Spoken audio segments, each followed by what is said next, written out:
ഇടുക്കി ജില്ലയിലെ വാഗമണ്ണിനടുത്തുള്ള കോലാഹലമേട് എന്ന ഹൈറേഞ്ച് ഭൂപ്രദേശം. പുൽമേടുകൾ നിറഞ്ഞ പ്രകൃതി രമണീയമായ ഈ പ്രദേശം കന്നുകാലികൾക്ക് യോജ്യമായ കാലാവസ്ഥയും പൂർണ്ണ സംരക്ഷണവും പ്രദാനം ചെയ്യുന്നു.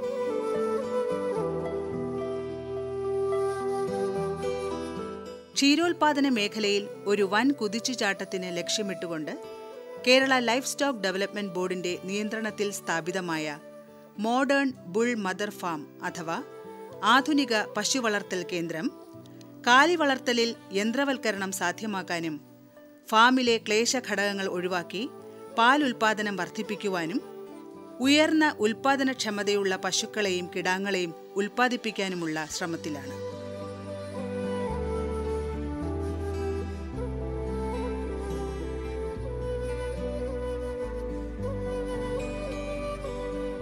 കോലാഹലമേട്ടിലെ റോട്ടറി പാർലറോടുകൂടിയ ഹൈടെക് ഡയറി ഫാമിന്റെ ക്ഷീരോത്പാദന മേഖലയിലെ പ്രവർത്തന മികവ് ശ്രദ്ധാർഹമാണ്.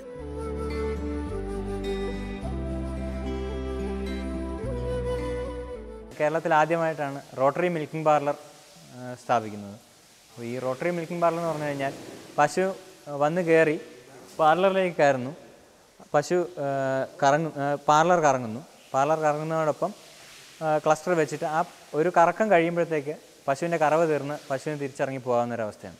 ഒരാൾ ഈ ക്ലസ്റ്റർ ഘടിപ്പിച്ചു കൊടുക്കാൻ വേണ്ടിയിട്ട് ഒരാൾ മതി.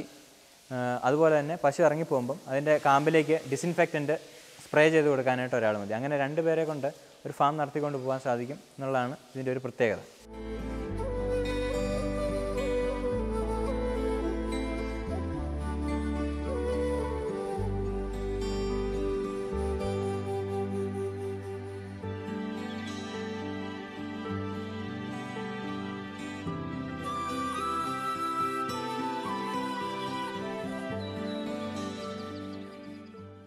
ജർമ്മനിയിലെ ജിയ എന്ന കമ്പനിയിൽ നിന്ന് ഇമ്പോർട്ട് ചെയ്തിട്ടുള്ള മെഷീനാണിത്. ഇത് റോട്ടറി മിൽക്കിംഗ് പാർലറാണ്. അപ്പോൾ ഇതിലായി അവിടെ ബാക്ക് സൈഡിൽ കാണുന്ന അതുവഴിയാണ് പശു എൻ്റർ ചെയ്ത് വരുന്നത്. ഓരോ പശുവിൻ്റെയും കഴുത്തിൽ ഒരു ട്രാൻസ്പോണ്ടർ ഉണ്ടാവും. ഈ ട്രാൻസ്പോണ്ടറിലാണ് ആ പശുവിനെ സംബന്ധിച്ചുള്ള എല്ലാ രേഖകളും സൂക്ഷിച്ചിട്ടുള്ളത്. അപ്പോൾ ഈ ട്രാൻസ്പോണ്ടർ നേരിട്ട് കമ്പ്യൂട്ടറുമായി ബന്ധിപ്പിച്ചിട്ടുള്ളതാണ്. അപ്പോൾ ഈ കമ്പ്യൂട്ടറിൽ നമുക്ക് ആ രേഖകൾ എന്തെങ്കിലും അതിലേക്ക് ചേർക്കണമെങ്കിൽ, അതായത് പ്രസവിച്ച തീയതി, ഇതൊക്കെ നമുക്ക് അതിലേക്ക് ചേർത്ത് കൊടുക്കണമെങ്കിൽ ചേർത്ത് കൊടുക്കാം. ആ സോഫ്റ്റ്വെയറാണ് ഇതെല്ലാം ഭരിക്കുന്നത്. അപ്പോൾ ഇതെല്ലാം ഈ ട്രാൻസ്പോണ്ടറിൽ ശേഖരിക്കപ്പെടുകയാണ് ചെയ്യുന്നത്. ഈ ട്രാൻസ്പോണ്ടറിൽ ഈ കയറി വരുന്ന വഴിക്കുള്ള ആൻറ്റിനകളിൽ കൂടി ഈ ട്രാൻസ്പോണ്ടറിലൂടെ ആ പശുവിൻ്റെ വിവരങ്ങൾ ഡിറ്റക്റ്റ് ചെയ്യുന്നു. ഡിറ്റക്റ്റ് ചെയ്ത് കഴിഞ്ഞാൽ അവിടെ കയറി വരുന്ന മുറയ്ക്ക് ഇതുപോലത്തെ ഒരു ഡിസ്പ്ലേ ഉണ്ടാവും. ഈ ഡിസ്പ്ലേ പാനലിലേക്ക് ആ നമ്പർ തെളിഞ്ഞു വരും. അപ്പോൾ പശു ഇങ്ങനെ കയറി വന്ന് പാർലർ കറങ്ങി തുടങ്ങുമ്പോൾ ഈ ആൻറ്റിനയിൽ റീഡായിട്ടുള്ള നമ്പർ ഇതിൽ തെളിഞ്ഞു വരുന്നു. അപ്പോൾ ഓരോ പശുവിൻ്റെയും ഓരോ നമ്പർ ഉണ്ടാകും. 2 അക്ക നമ്പറാണ് നമ്മളിവിടെ കൊടുത്തിരിക്കുന്നത്. ആ നമ്പർ ഇതിൽ തെളിഞ്ഞു വരുന്നു. അപ്പോൾ ആ പശുവിനെ നമ്മൾ ഈ നേരത്തെ തന്നെ അകിട് നന്നായി തുടയ്ക്കും. പൊട്ടാസ്യം പെർമാംഗനേറ്റ് ലായനി ഉപയോഗിച്ച് കഴുകിയതിന് ശേഷം നന്നായി തുടച്ച് അതിനുശേഷം ഈ ബട്ടൺ അമർത്തി മെഷീൻ ഓണാക്കുകയും ഈ ക്ലസ്റ്റർ ഇതുപോലെ വച്ച് കൊടുക്കുകയാണ് ചെയ്യുന്നത് ഓരോ പശുവിനും. ഈ പാർലർ ഇങ്ങനെ കറങ്ങിപ്പോകുന്നതിന് മുറയ്ക്ക് ഒരു പകുതി എത്തുന്നതോടെ പശുവിൻ്റെ പാല് തീരുന്നത് എപ്പോഴാണ്, ഓരോ പശുവിന് എത്ര പാലിൻ്റെ അതിൻ്റെ ഉൽപ്പാദനക്ഷമത അനുസരിച്ചുള്ള പാല് അത് തരുന്നു. അത് തീരുന്ന മുറയ്ക്ക് ഓട്ടോമാറ്റിക്കായിട്ട് ഈ ക്ലസ്റ്റർ ഇവിടുന്ന് വലിഞ്ഞ് തിരിച്ച് ഈ പൊസിഷനിലേക്ക് വന്നിരിക്കുകയും ചെയ്യും. അത് പാല് തീരുന്നതനുസരിച്ച് ക്ലസ്റ്റർ ഓട്ടോമാറ്റിക്കായിട്ട് നിൽക്കും. അതിനായിട്ട് നമ്മൾ ഒരാളവിടെ നോക്കി നിന്ന് ഇത് മാറ്റാനായിട്ട് നിൽക്കേണ്ട ആവശ്യം വരുന്നില്ല. അതുപോലെ തന്നെ ഈ കറവ കഴിഞ്ഞ പശുക്കൾ അപ്പുറത്തൊരു വഴിയുണ്ട്, അതുവഴി ഇറങ്ങി പോവുകയും ചെയ്യുന്നു. ആ പോകുന്ന വഴിക്ക് തന്നെ അതിൻ്റെ വെയിറ്റ് അളക്കാനുള്ള മെഷീനുണ്ട്. ആ മെഷീനിൽ അതിൻ്റെ ഓരോ ദിവസത്തെയും വെയിറ്റ് അളക്കും. ഓരോ ദിവസത്തെയും വെയിറ്റ് അളക്കുകയും അപ്പോൾ ആ വെയിറ്റിനനുസരിച്ചുള്ള തീറ്റ എത്ര വേണമെന്നുള്ളത് നമുക്ക് സോഫ്റ്റ്വെയറിൽ നിന്ന് തന്നെ മനസ്സിലാക്കാൻ പറ്റും. ഓരോ ദിവസത്തെ അതിൻ്റെ വെയിറ്റും ഓരോ ദിവസത്തെ അതിൻ്റെ പാലിനും അനുസരിച്ചാണ് നമ്മൾ തീറ്റ ക്രമീകരിക്കുന്നത്.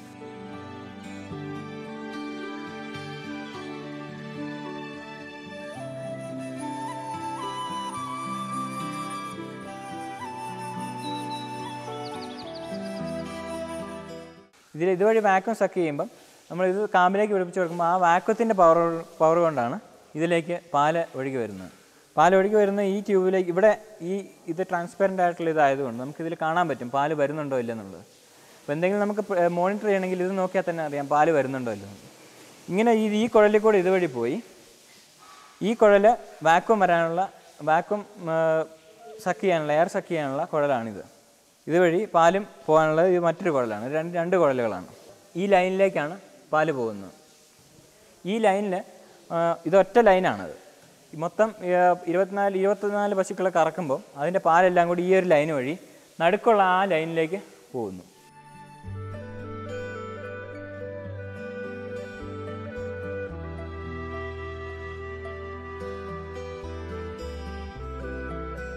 ഇതാണ് റോട്ടറി പാർലർ കറങ്ങാനായിട്ട് ഉപയോഗിക്കുന്ന ഒരു പാനലാണിത്. ഇവിടെ ഒരു ടെക്നീഷ്യൻ ഇവിടെ നിൽക്കുമെന്ന് പറഞ്ഞല്ലോ. അപ്പോൾ ഈ ഒരു ടെക്നീഷ്യൻ എന്ത് ചെയ്യുമെന്ന് വെച്ച് കഴിഞ്ഞാൽ, ആദ്യമായൊരു പശു വന്ന് കയറി അവിടെ നിന്ന് അതിൻ്റെ റീഡിംഗ് ആയി എന്ന് ഉറപ്പ് വരുത്തി കഴിഞ്ഞാൽ ഈ ബട്ടൺ അമർത്തി ഈ നോബ് തിരിച്ചു കഴിഞ്ഞാൽ ഈ ബട്ടൺ അമർത്തി കഴിഞ്ഞാൽ ഇത് ഇപ്പോൾ ഓണായി. പിന്നെ ഈ ബട്ടൺ അമർത്തുന്നതോടെ ഈ പാർലർ കറങ്ങിത്തുടങ്ങും. അപ്പോൾ ആദ്യത്തെ പശു കയറുമ്പോൾ മാത്രമേ നമുക്ക് ഈ പ്രൊസീജിയർ ചെയ്യേണ്ട ആവശ്യം വരുന്നുള്ളൂ. ഇത് കഴിഞ്ഞാൽ പിന്നെ ഈ കറവ നടക്കുന്നതോടൊപ്പം തന്നെ ഓരോ പശുവായിട്ട് വന്ന് കയറും, ഇതിങ്ങനെ കറങ്ങിക്കൊണ്ടിരിക്കും. അപ്പോൾ അതുപോലെ എന്തെങ്കിലും ഒരു ആവശ്യം വന്നാൽ പെട്ടെന്ന് ഇത് നിർത്തേണ്ടി വരികയാണെങ്കിൽ നമ്മൾ എമർജൻസി സ്റ്റോപ്പ് ഉണ്ടാവും. പെട്ടെന്ന് ഒരു ആവശ്യത്തിന് പശു എന്തെങ്കിലും ഒരു ആവശ്യത്തിന് തിരിച്ച് കറക്കേണ്ട ഒരു അവസ്ഥ വരികയാണെങ്കിൽ നമുക്ക് അതിനുള്ള സംവിധാനവും റിവേഴ്സ് ബട്ടൺ വഴിയുണ്ട്. അതുപോലെ നമുക്ക് ഇതിൻ്റെ സ്പീഡ് ക്രമീകരിക്കാൻ സാധിക്കും. ഇപ്പോൾ പശുക്കൾ കൂടുതലുണ്ടെങ്കിൽ നമുക്ക് കൂടുതലായിട്ട് പെട്ടെന്ന് കറവ തീരണം എന്നുള്ള അവസ്ഥ വരികയാണെങ്കിൽ നമുക്ക് ഈ സ്പീഡ് ഇവിടെ തന്നെ ക്രമീകരിച്ച് വയ്ക്കാൻ സാധിക്കും. ആ ക്രമീകരിക്കുന്നതിനനുസരിച്ച് നമുക്ക് പശുക്കളുടെ എണ്ണം കൂട്ടുകയോ കുറയ്ക്കുകയോ ചെയ്യാം.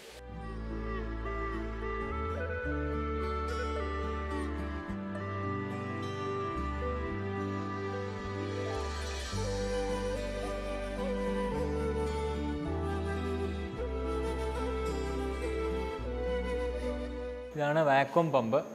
ഇതിൽ നിന്നാണ് ഈ രണ്ട് പമ്പാണ് വാക്വം ജനറേറ്റ് ചെയ്യുന്നത്. ഈ വാക്വം ജനറേറ്റ് ചെയ്ത് ഇവിടുന്ന് ആ ട്യൂബ് വഴി വാക്വം പോകുന്നതിനനുസരിച്ചാണ് അവിടെ നിന്ന് സക്ഷൻ ഉണ്ടാകുന്നത്, പുറത്തുനിന്നുള്ള എയർ അകത്തേക്ക് സക്ഷൻ ചെയ്യുന്നത്. അതുവഴിയാണ് അത് ടീറ്റിനോട് ചേർന്നിരിക്കുമ്പോൾ, അത് അകിടിനോട് ചേർന്നിരിക്കുമ്പം, കാമ്പ് മൂടി അകിടിനോട് ചേർന്നിരിക്കുമ്പം അതുവഴി പാല് ഈ വാക്വത്തിൻ്റെ പ്രഷർ കൊണ്ടാണ് അകത്തേക്ക് വരുന്നത്. ഈ വാക്വത്തിൻ്റെ പ്രഷർ അവർ ഇൻബിൽറ്റാണ്. കമ്പനിക്കാർ അതിൻ്റെ ഒരു പ്രഷർ അഡ്ജസ്റ്റ് ചെയ്ത് വെച്ചിരിക്കുന്നതാണ്. കാമ്പിന് ദോഷം വരാത്ത വിധത്തിൽ, പാല് മാത്രം വരത്തക്ക വിധത്തിൽ, വേറെ അതിൻ്റെ അകത്തുള്ള രക്തധമനികൾക്കൊന്നും ക്ഷതം സംഭവിക്കാത്ത വിധത്തിൽ ഉള്ള ഒരു പ്രഷർ മാത്രമേ അതിലേക്ക് പോവുള്ളൂ. അപ്പോൾ ഇവിടെ ജനറേറ്റ് ചെയ്യുന്ന ഫുൾ പ്രഷർ അങ്ങോട്ട് പോവില്ല. അത് പല രീതിയിൽ കൺട്രോൾ ചെയ്തതിന് ശേഷം മാത്രമേ ആ പ്രഷർ അങ്ങോട്ട് പോവുള്ളൂ. ഇത് കറണ്ട് പോവുകയാണെങ്കിൽ ഉപയോഗിക്കാനുള്ള UPS ആണത്. എന്തെങ്കിലും എമർജൻസി, ഇത് കറണ്ട് പോകുമ്പോൾ പ്രവർത്തിപ്പിക്കാനുള്ള UPS ആണ്. ഇത് ഒരു 2-way ഫിൽട്ടർ സിസ്റ്റമാണ്. ഈ കുഴൽ വഴിയാണ് പാല് അവിടുന്ന് ഈ പാർലറിൽ നിന്നുള്ള പാല് ഇങ്ങോട്ട് വരുന്നത്. ഇതുപോലത്തെ ഫിൽട്ടർ സിസ്റ്റമാണുള്ളത്. ഇപ്പോൾ എന്തെങ്കിലും അഴുക്കുകൾ ഇതിനകത്തൂടെ വരികയാണെങ്കിൽ ഈ ഫിൽട്ടർ ഇതുപോലെ 2 ഫിൽറ്ററുണ്ട്, ഒന്ന് ഇവിടെ ഉണ്ടാവും, ഒന്ന് ഇവിടെ ഉണ്ടാവും. ഇത് അഴിച്ചിട്ട് ഈ ഫിൽട്ടർ സെറ്റ് ചെയ്യാവുന്നേ ഉള്ളൂ.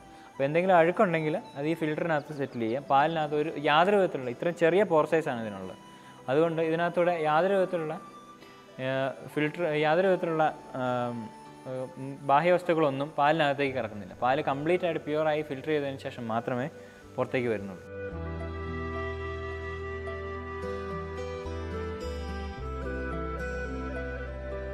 ഇതുവഴി ഫിൽറ്റർ ചെയ്തിട്ടുള്ള ബാക്കിയുള്ള പാല് ഈ കുഴൽ വഴിയാണ് ഇതിലേക്ക് വരുന്നത്.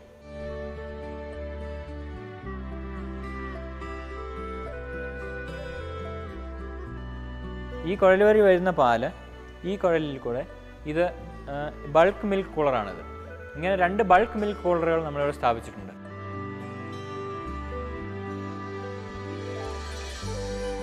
ഈ 1 ലിറ്റർ ഒരു ബൾക്ക് മിൽക്ക് കൂളറിൻ്റെ കപ്പാസിറ്റി 5000 ലിറ്ററാണ്. അപ്പോൾ ഈ ബൾക്ക് മിൽക്ക് കൂളറിലേക്ക് ഈ പാല് നേരിട്ട് വന്ന് ഈ കൂളറിലേക്ക് കയറുകയാണ് ചെയ്യുന്നത്. ഈ കൂളർ നമ്മൾ 4 ഡിഗ്രി സെൽഷ്യസിൽ പാല് ശീതീകരിച്ച് സൂക്ഷിക്കും. അങ്ങനെ നമുക്ക് ഇങ്ങനെ സൂക്ഷിക്കുകയാണെങ്കിൽ ഒരാഴ്ച വരെ പാല് സൂക്ഷിക്കാൻ സാധിക്കും. പാല് പരിശോധിക്കുന്ന ലാബിൽ പാലിന്റെ ഗുണമേന്മ ഉറപ്പുവരുത്തിയ ശേഷം വിതരണത്തിനായി മാറ്റിവെക്കുന്നു. നമ്മുടെ പാർലറിൽ തന്നെ ഓരോ പശുവിനെയും കറക്കുന്നതോടൊപ്പം തന്നെ അതിന് സാമ്പിൾ ശേഖരിക്കാനുള്ള സൗകര്യം കൂടി ആ മെഷീനിൽ തന്നെ ഘടിപ്പിച്ചിട്ടുണ്ട്. അതിൽ നിന്ന് ശേഖരിക്കുന്ന ഓരോ സാമ്പിളുകളും നമ്മൾ ഓരോ പശുവിൻ്റെ ഇൻഡിവിജ്വലായിട്ട് നമ്മൾ സാമ്പിൾ കളക്ട് ചെയ്യും. ആ സാമ്പിളുകൾ നമ്മൾ ഇവിടെ ഈ മെഷീനുകൾ വഴി ടെസ്റ്റ് ചെയ്യുകയാണ് ചെയ്യുന്നത്. മെയിനായിട്ട് നമ്മൾ മിൽക്ക് അനലൈസർ എന്ന് പറഞ്ഞ മെഷീനിൽ കൂടെ ടെസ്റ്റ് ചെയ്യുന്നത് അതിൻ്റെ ഫാറ്റ്, SNF, പിന്നെ SNF, അതായത് സോൾഡ് നോട്ട് ഫാറ്റ് ആയിട്ടുള്ള സോൾഡുകളായിട്ടുള്ള പ്രോട്ടീന്, ലാക്ടോസ്, ഇതൊക്കെ നമ്മൾ അളക്കുകയും ചെയ്യുന്നു. അപ്പോൾ അതുവഴി പാലിൻ്റെ ഗുണമേന്മ എത്ര ഉണ്ടെന്ന് നമുക്ക് അളന്ന് തിട്ടപ്പെടുത്താൻ സാധിക്കുന്നു ഇതിൽ നിന്ന് ഓരോ പശുവിൻ്റെയും. അതിൽ നമ്മളുടെ പോളിസി അനുസരിച്ച് ഫാറ്റ് പെർസെൻറ്റേജ് കൂടുതലുള്ള പശുക്കളെയാണ് നമുക്ക് ആവശ്യം. അതുകൊണ്ട് തന്നെ ഫാറ്റ് പെർസെൻറ്റേജ് കൂടുതലുള്ള പശുക്കളെ നമ്മൾ സെലക്ട് ചെയ്യുകയും അതിൽ നിന്നുള്ള മുരികിടാക്കളെയാണ് നമ്മൾ കൂടുതലും പ്രിഫർ ചെയ്യുന്നത്. അപ്പം മുരികിടാക്കളെ സെലക്ട് ചെയ്യുന്ന ഒരു ക്രൈറ്റീരിയ ആയിട്ട് ഈ പശുവിൻ്റെ ഫാറ്റും കൂടി നമ്മൾ ഉൾപ്പെടുത്താൻ വേണ്ടിയിട്ടാണ് ഇങ്ങനെയുള്ള ടെസ്റ്റിംഗ് സംവിധാനം നമ്മളിവിടെ ചെയ്യുന്നത്. അതുപോലെ തന്നെ പശുവിൻ്റെ അകിടുവീക്കത്തിൻ്റെ ഏറ്റവും വലിയ ഇൻഡിക്കേറ്റർ എന്ന് പറയുന്നത് ആ അകിടിൽ നിന്ന് പൊഴിഞ്ഞു വീഴുന്ന സാധാരണ മറ്റ് കോശങ്ങളുടെ അളവാണ്. അത് തിട്ടപ്പെടുത്തിയിട്ടാണ് നമ്മൾ ഇത്ര 50,000 സെല്ലുകൾ ഉണ്ട് എങ്കിൽ അതിന് മുകളിലാണെങ്കിലാണ് നമ്മളതിനെ ഒരു അകിടുവീക്കം എന്നുള്ള രീതിയിലേക്ക്, പെട്ടെന്ന് കണ്ണിൽപ്പെടാത്ത അകിടുവീക്കങ്ങൾ എന്നുള്ള രീതിയിലേക്ക് നമ്മൾ മാറ്റുന്നത്. അപ്പോൾ അങ്ങനെയൊരു അവസ്ഥ കണ്ടുപിടിക്കാൻ വേണ്ടിയിട്ടാണ് നമുക്ക് സൊമാറ്റിക് സെൽ കൗണ്ടർ എന്ന് പറഞ്ഞിട്ടൊരു മെഷീനുണ്ട് ഇവിടെ. ഇതാണ് നമ്മുടെ മിൽക്ക് അനലൈസർ എന്ന് പറഞ്ഞ മെഷീനാണിത്. ഇതിൽ നമ്മൾ ചെറിയ സാമ്പിൾ ബോട്ടിലിൽ പാലെടുത്ത് ഇതിൽ വെച്ച് കൊടുക്കുകയാണെങ്കിൽ ഇതുവഴി പാൽ സക്ക് ചെയ്ത് അതിൻ്റെ ആവശ്യമുള്ള ഡാറ്റ നമുക്ക് ഇതിൽ ഡിസ്പ്ലേയിൽ കാണിക്കുകയും അതോടൊപ്പം തന്നെ ഇത് ഒരു പ്രിൻ്ററുമായിട്ട് ഘടിപ്പിക്കുകയാണെങ്കിൽ നമുക്ക് അതിൻ്റെ പ്രിൻ്റ് എടുക്കുകയും ചെയ്യാവുന്നതാണ്. നമ്മളിപ്പോൾ ആവശ്യമുള്ള ഡാറ്റ നമ്മൾ ഇതിൽ നിന്ന് നോക്കി എഴുതിയെടുക്കുകയാണ് ചെയ്യുന്നത്.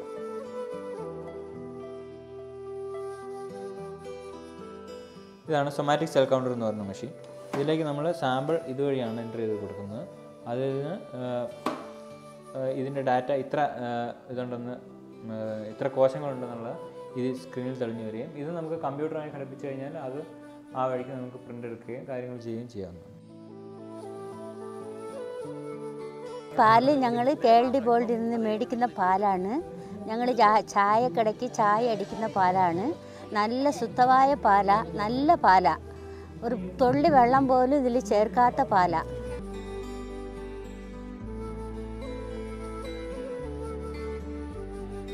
ഇവിടെയാണ് നമ്മൾ പശുക്കളെ നിർത്തിയിരിക്കുന്ന ഷെഡാണിത്. ഇത് നമ്മൾ മെയിനായിട്ട് 4 ബേ ആണുള്ളത്. മൊത്തം 4 ബേയിലും കൂടി നമുക്ക് 148 പശുക്കളെ നിർത്താനുള്ളൊരു സംവിധാനമാണ് ഇപ്പോൾ ഇതിലുള്ളത്. ഇത് തുടക്ക സ്റ്റേജ് ആയതുകൊണ്ട് നമ്മൾ പശുക്കളെ ഇതിലേക്ക് കൂടുതൽ ഇതിലേക്ക് ആഡ് ചെയ്ത് വരുന്നതേ ഉള്ളൂ.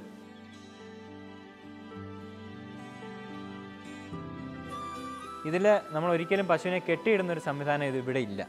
പശുക്കൾക്ക് അവിടെ പോയി നിന്ന് തീറ്റ എടുക്കാനുള്ള സംവിധാനമുണ്ട്.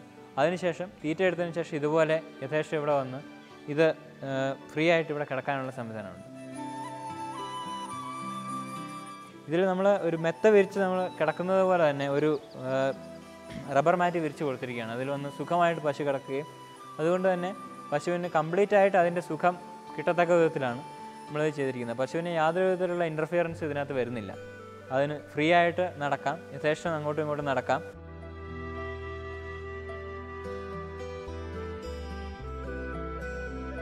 വെള്ളം കുടിക്കാനുള്ള സൗകര്യം അതിൻ്റെ ഫ്രണ്ടിൽ തന്നെയുണ്ട്. അവിടെ നിന്ന് വെള്ളം കുടിക്കാം.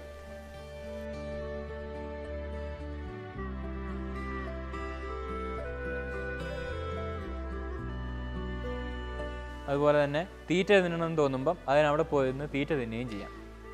അതുപോലെ പുല്ല് നമ്മൾ അവിടെ ആണ്, ആ സൈഡിലാണ് പുല്ലിട്ട് കൊടുക്കുന്നത്. പുല്ല് തിന്നതിന് ശേഷം അതിവിടെ വന്ന് കിടക്കുകയും ചെയ്യും. ഇനി പശുക്കൾക്ക് ചൊറിയുന്ന ഒരു സ്വഭാവം ഉള്ളതുകൊണ്ട് മെയിനായിട്ട് ചൊറിയാനായിട്ട് നമ്മൾ കൗ ബ്രഷ് വെച്ച് കൊടുത്തിരിക്കുന്നു. അപ്പോൾ അത് പശു ചെന്ന് തട്ടുന്ന മുറയ്ക്ക് ആ കൗ ബ്രഷ് കറങ്ങുകയും അതിൽ നിന്ന് തന്നെ പശു അതിൻ്റെ ചുവട്ടിൽ നിന്ന് സുഖമായി ചൊറിയുകയും ചെയ്യുന്ന ഒരവസ്ഥ നമുക്ക് പലപ്പോഴും കാണാൻ സാധിക്കും.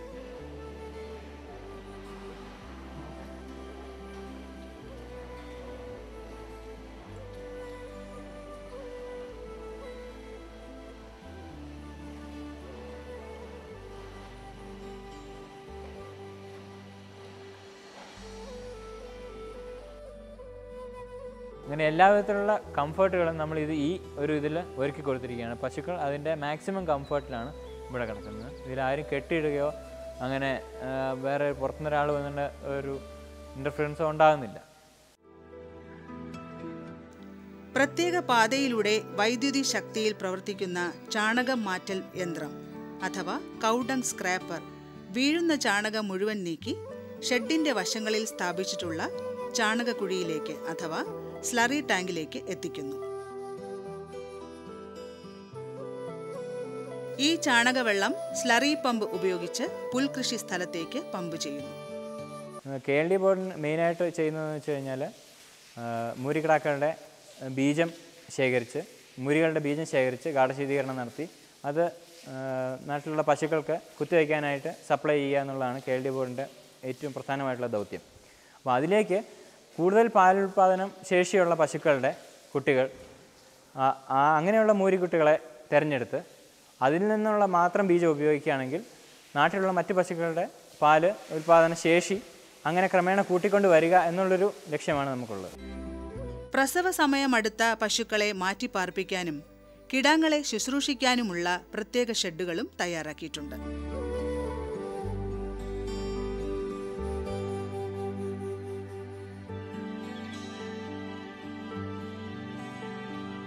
നമ്മൾ പശു പ്രസവിച്ച് കഴിഞ്ഞാൽ അന്നേരം തന്നെ കിടാക്കളെ ഈ കാഫ് പെനിലേക്ക് മാറ്റുകയാണ് ചെയ്യുന്നത്.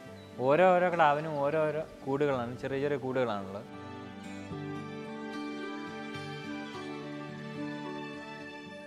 അധികം കാലം നമ്മളിവിടെ കിടാക്കളെ നിർത്താറില്ല. ഇവിടുന്ന് സെലക്ഷൻ ആയതിനു ശേഷം അന്നേരം തന്നെ കിടാക്കളെ ഇവിടുന്ന് പറഞ്ഞു വിടുകയാണ് നമ്മൾ ചെയ്യുന്നത്. അങ്ങനെയാണ് നമ്മുടെ രീതി.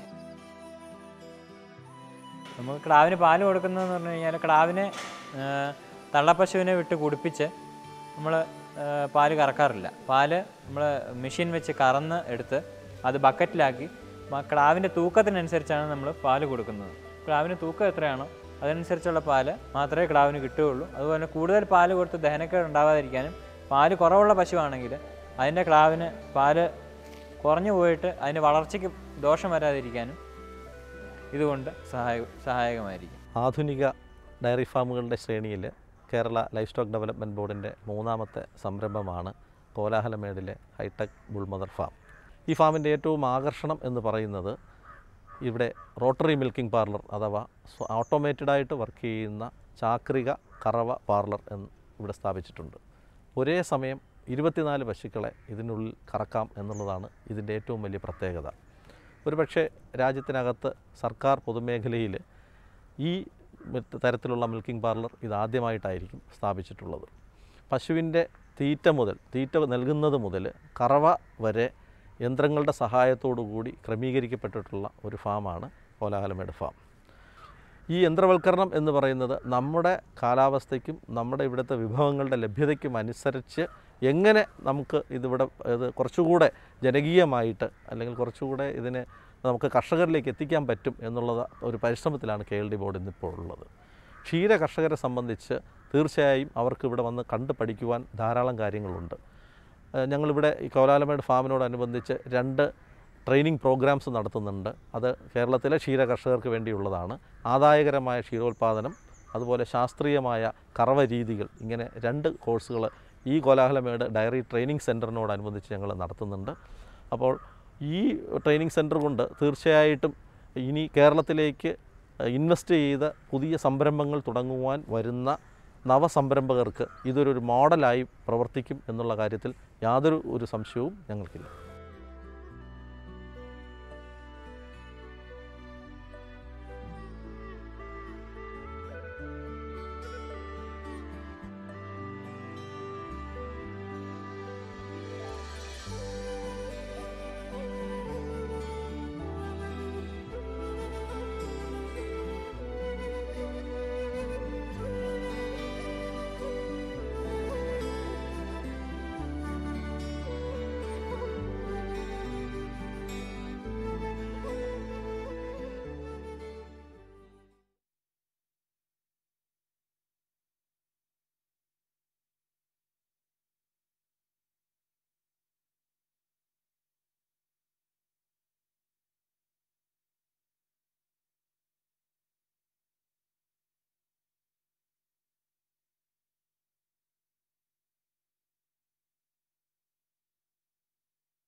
നമസ്കാരം. ദൂരദർശൻ കാർഷിക വാർത്തകളിലേക്ക് സ്വാഗതം. പ്രധാന വാർത്തകൾ. ബയോഗ്യാസ് പ്ലാന്റുകൾ സ്ഥാപിക്കാൻ ബൃഹത് പദ്ധതി. മികച്ച പച്ചക്കറി കർഷകർക്ക് പുരസ്കാരം. വിശദമായ വാർത്തകളിലേക്ക്. സംസ്ഥാനത്ത് ബയോഗ്യാസ് പ്ലാന്റുകൾ സ്ഥാപിക്കാനുള്ള ബൃഹത് പദ്ധതിക്ക് കേന്ദ്ര സർക്കാരിന്റെ അനുമതി ലഭിച്ചു. പാചക ആവശ്യത്തിന് ശുദ്ധമായ ബയോഗ്യാസ് ലഭ്യമാക്കുക, ഗ്രാമീണ മേഖലയിലെ ഇന്ധന ദൗർലഭ്യം ഒഴിവാക്കുക, ബയോഗ്യാസ് പ്ലാന്റുകളെ സാനിറ്ററി ടോയ്ലറ്റുകളുമായി ബന്ധിപ്പിച്ച് ശുചിത്വം ഉറപ്പാക്കുക, രാസവളങ്ങൾക്ക് പകരം ജൈവ ജീവാണുവളങ്ങളുടെ ഉപയോഗം പ്രചരിപ്പിക്കുക, മീത്തേൻ ഉൽപ്പാദനം പോലുള്ള കാലാവസ്ഥാ വ്യതിയാന ഘടകങ്ങളുടെ സ്വാധീനം കുറയ്ക്കുക എന്നിവയാണ് പദ്ധതിയുടെ ലക്ഷ്യങ്ങൾ. പദ്ധതി പ്രകാരം 2100 ബയോഗ്യാസ് പ്ലാന്റുകൾ സ്ഥാപിക്കും. കുടുംബത്തിന് ഉപയോഗിക്കാൻ പറ്റുന്ന ഫാമിലി ടൈപ്പ് പ്ലാന്റുകളാണ് സ്ഥാപിക്കുക. പൊതുവിഭാഗത്തിനും പട്ടികജാതി പട്ടികവർഗ വിഭാഗത്തിനും വെവ്വേറെ കോട്ടയിൽ ഉൾപ്പെടുത്തി പ്ലാന്റുകൾ സ്ഥാപിക്കും. ഇതോടനുബന്ധിച്ച് ഗുണഭോക്താക്കൾക്ക് ഏകദിന പരിശീലനവും നൽകും. പഞ്ചായത്ത് തലത്തിൽ പ്രവർത്തിക്കുന്ന കൃഷിഭവനുകൾ മുഖേനയാണ് പദ്ധതി നടപ്പാക്കുക. സംസ്ഥാന മൃഗസംരക്ഷണ വകുപ്പ് നടപ്പാക്കുന്ന പ്രത്യേക കന്നുകുട്ടി പരിപാലന പദ്ധതി പ്രകാരം തിരുവനന്തപുരം ജില്ലയിലെ വിവിധ ക്ഷീരസംഘങ്ങൾ വഴി നവംബർ മാസത്തിലെ കന്നുകുട്ടികൾക്കുള്ള തീറ്റ അതത് സംഘങ്ങളിൽ ഈ മാസം 25-ാം തീയതി രാവിലെ 10 മണി മുതൽ വിതരണം ചെയ്യും. പദ്ധതിയിൽ പങ്കാളികളായ എല്ലാ ക്ഷീര കർഷകരും അന്ന് തന്നെ ആനുകൂല്യം കൈപ്പറ്റണമെന്ന് ഡെപ്യൂട്ടി ഡയറക്ടർ അറിയിക്കുന്നു.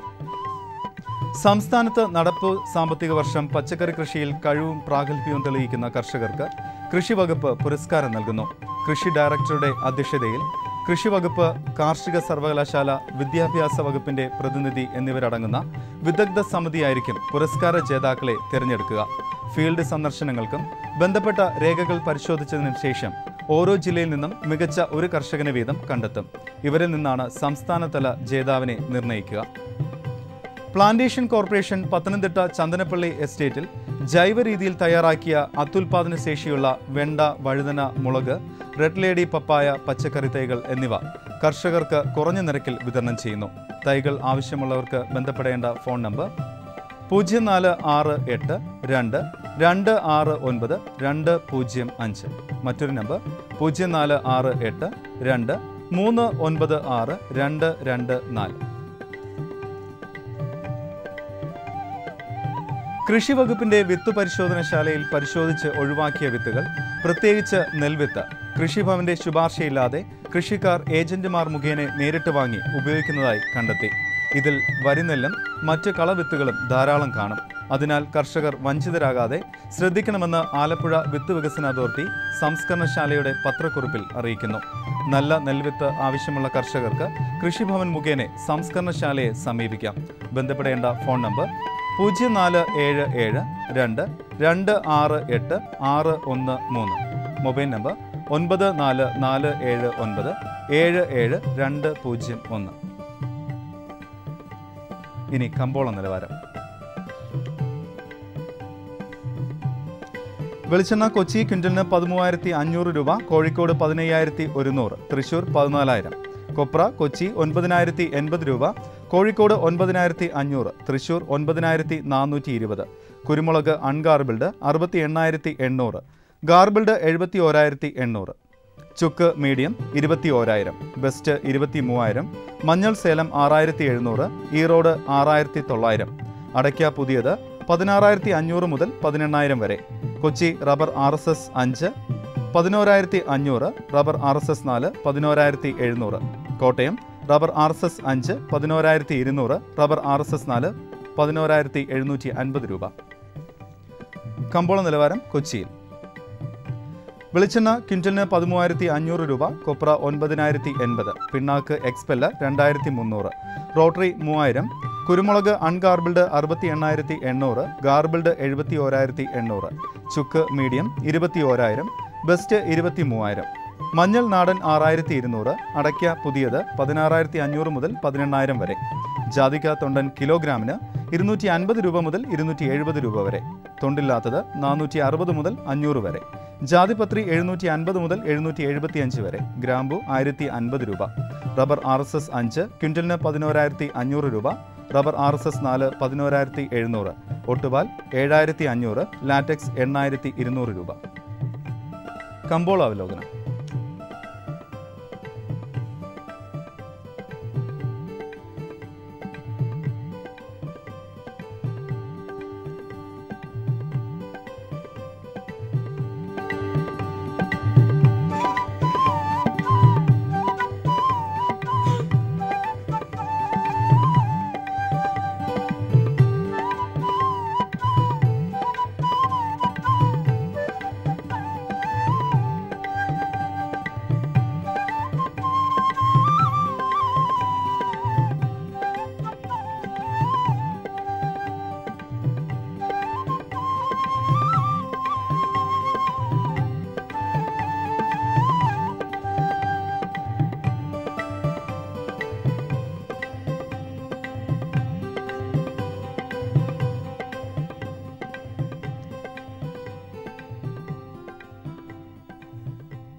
കാലാവസ്ഥ.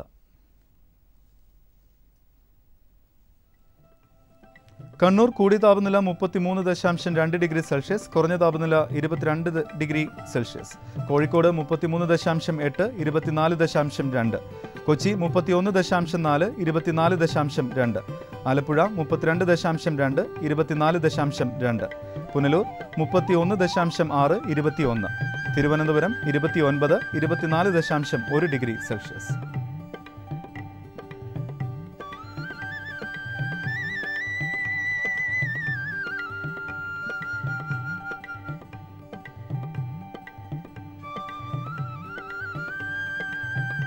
ഇന്നത്തെ കാർഷിക വാർത്തകൾ സമാപിക്കുന്നു. നമസ്കാരം.